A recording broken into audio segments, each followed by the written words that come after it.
என்ன பார்க்க போகிறோம் பார்க்கலாமா? வாங்க. என் பசங்க ரொம்ப நாளாச்சுமா பிரியாணி சாப்பிட்டு பிரியாணி செய்யுமான்னு தொல்லை பண்ணாங்க.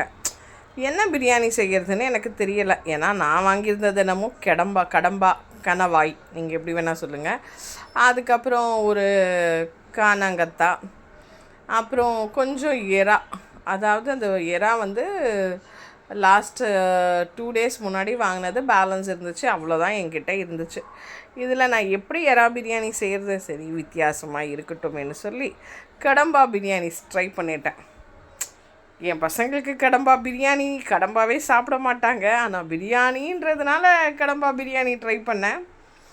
எப்படி இருக்கும் அப்படின்னு பார்த்தேன். நல்லா தாங்க வந்துச்சு. ஸோ ஃபஸ்ட் டைம் நானாக ஒரு சமையலை கண்டுபிடிச்சிட்டேன். கடம்பா பிரியாணி எப்படி நீங்களும் சமைச்சு பாருங்கள், நல்லா இருந்துச்சுன்னு எனக்கு சொல்லுங்கள். ஸோ அட் அ டைம் 3மே மடமடன்னு செஞ்சேன். ஒன்றுத்தில் கடம்பா பிரியாணி பண்ணேன், ஒன்றுத்தில் எறா தொக்கு பண்ணேன், ஒன்றுத்தில் கடம்பா தொக்கு பண்ணேன். ஏன்னா என் வீட்டுக்காருக்கு கடம்பா தொக்கு ரொம்ப பிடிக்கும். ஸோ அவங்களுக்காக தான் இந்த கடம்பா வாங்குவோம். மற்றபடி நாங்கள் 3 பேரும் பெருசாக அதை விரும்பி சாப்பிடவே மாட்டோம், ரொம்ப ரேரு. ஸோ அதனால் அன்றைக்கி இதெல்லாம் செஞ்சு ஜம்முன்னு ஒரு விருந்து சாப்பிட்டு முடித்தாச்சு. பண்ணலாம் கடம்பா பிரியாணி, ரொம்ப மோசமாலாம் கிடையாது. என்ன ஒன்று, அந்த கடம்பாவில் வந்து பிரியாணியில் இருக்கும்போது அந்த ஃப்ளேவர் அதில் இறங்க மாட்டேங்குது. அது கொஞ்சம் பச்சை ஃப்ளேவர் இருக்குது. இப்போ ஃபார் எக்ஸாம்பிள் நீங்கள் எறா பிரியாணி இந்த தொக்கு மாதிரி பண்ணிவிட்டு ரைஸு தனியாக வெடித்து அதில் போட்டால் தானே அந்த எறா பிரியாணியில் ஃப்ளேவர் இருக்கும். அதே நீங்கள் இறாலை போட்டு கொதிக்க விட்டு அதுலேயே அரிசி போட்டு வேக வச்சு எடுத்திங்கன்னா அந்த இறால் உங்களுக்கு வந்து ஃப்ளேவர் இறங்கியிருக்காது. அதே மாதிரி தான் இந்த கடம்பா பிரியாணியில் எவ்வளோ தான் நம்ம ட்ரை பண்ணாலும் அந்த கடம்பாவில் வந்து ஃப்ளேவர் இறங்கலை. இது ஒரு சின்ன குறை தான். மற்றபடி பிரியாணி ரொம்ப நல்லா வந்துச்சு, அதிலலாம் எந்த குறையும் இல்லை. நாங்களும் வந்து நிறையலாம் சமைச்சு ட்ரை பண்ணலை, சும்மா ஒரு 2 கிளாஸ் அரிசியை வச்சு தான் ட்ரை பண்ணேன். எப்படி இருக்கும் அப்படின்னு நம்மளுக்கு கேட்டானுங்க. பிள்ளைங்கள டிசப்பாயின்ட் பண்ணக்கூடாதுல்ல, அதுக்காண்டி ட்ரை பண்ணது. ஓகே, ட்ரை பண்ணலாம். மேபி நீங்கள் வந்து என்ன பண்ணலாம், இந்த கடம்பாவை மேரினேட் பண்ணி வச்சுட்டு அதுக்கப்புறம் சமைச்சா நல்லா இருக்குமான்னு தெரியலை. நீங்கள் யாராச்சும் கடம்பா பிரியாணி செஞ்சுருக்கீங்க, ட்ரை பண்ணியிருக்கீங்க அப்படின்னா எனக்கு மறக்காமல் அதை ஷேர் பண்ணுங்கள். நானும் ட்ரை பண்ணி பார்க்குறேன். ஸோ எனக்கு இப்படி தான் தெரிஞ்சிச்சு, நான் அப்படி தான் செஞ்சேன். ஸோ இதுக்கு வேறு எதனா ஃபார்மேட் இருக்கான்னாங்க கூட தெரியல. ஸோ உங்களுக்கு தெரிஞ்சால் எனக்கு மறக்காமல் கமெண்ட் பண்ணுங்கள். பாருங்கள் எப்படி இருக்குது நம்ம சமையல் அப்படின்னு சொல்லி. ஆனால் மறக்காமல் ட்ரை பண்ணுங்கள், ட்ரை பண்ணாமல் சொல்லாதீங்க. நான் கஷ்டப்பட்டு சமைக்கிறோம், அட்லீஸ்ட் நீங்கள் ட்ரை பண்ணிவிட்டு நீங்கள் சொன்ன ஃபார்மேட்டில் நான் செஞ்சேன், இது நல்லா இருந்துச்சு, அது நல்லா இல்லை, சம்திங் நல்லா இருந்தாலும் ஓகே, நல்லா இல்லைனாலும் ஓகே, ஏதோ ஒரு ஃபீட்பேக் கொடுத்தீங்கன்னா நாங்களும் இம்ப்ரூவ் பண்ணிப்போம்ல, அவ்வளோதான். அதுக்காக தான். ஸோ சமைச்சாச்சு. இன்றைக்கி சமைச்சேனா அப்படின்னு கேட்காதீங்க. இது செஞ்சு கிட்டத்தட்ட ஒரு 1 month இருக்கும்னு நினைக்கிறேன். எனக்கு என்னென்னா அந்த வீடியோ எடிட் பண்ணி போட டைம் இல்லாமல் இருந்துச்சு.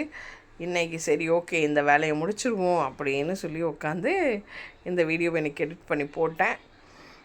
இன்றைக்கி சாட்டர்டே ஆஸ் யூஷுவல் வெஜிடேரியன் சாப்பாடு தான். நம்மளாம் சண்டே ஒரு நாள் தான் நான் வெஜிடேரியன், இடையில வெட்னஸ்டே அதாவது எதுவும் வராமல் இருந்தால் அன்னைக்கு, மற்ற நாள்லாம் ஆப்வியஸாக பியூர் வெஜிடேரியனாக தான் இருப்போம். ஸோ இது ஒரு 1 month முன்னாடி செஞ்சது. செஞ்சு பாருங்கள். அங்கே பாருங்கள், மடமடான்னு இந்த பிரியாணி செய்கிற டைமில் நான் எறா தொக்கு பண்ணிட்டேன். கடம்பா சைடில் முடிய போகுது. இப்போ அடுத்து டவா வச்சாச்சு மீன் வறுக்க.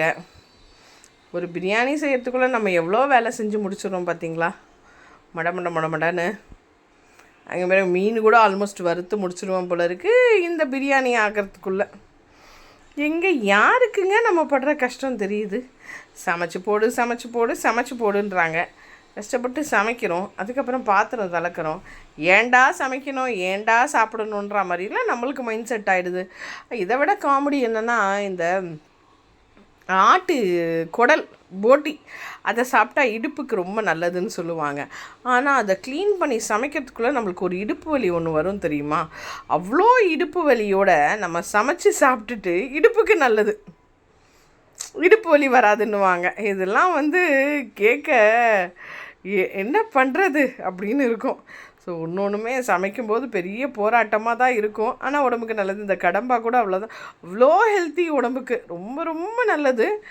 ஆனால் அதை க்ளீன் பண்ணி எடுத்து கட் பண்ணி முடிக்கிறதுக்குள்ளே அது என்னமோ இந்த சர்ஃபு மாதிரி நுரை வந்துக்கிட்டே இருக்குங்க. வாஷ் பண்ண நம்ம என்னமோ அதில் சர்ஃபை கொட்டி வாஷ் பண்ணுற மாதிரி இவ்வளோ கஷ்டப்பட்டு நம்ம அதை க்ளீன் பண்ணி சாப்பிடணுமா அப்படின்னு தோணுங்க. அதுக்கு பேசாமல் ஒரு சாம்பார் சாதமோ ஒரு தக்காளி தொக்கும் செஞ்சு சாப்பிட்டுட்டு போயிடலாம் போலயே இருக்கும் பல நேரத்துக்கு. இது பெண்களுடைய மனவேதனை.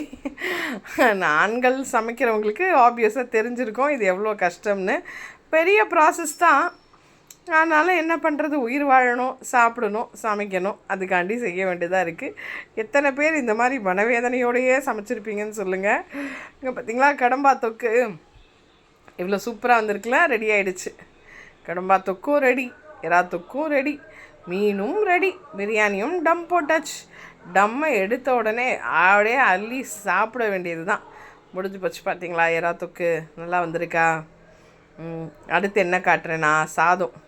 கண்டிப்பாக ரசம். எங்கள் வீட்டில் ரசம் இல்லாமல் ஒரு நாள் கூட இருக்காது.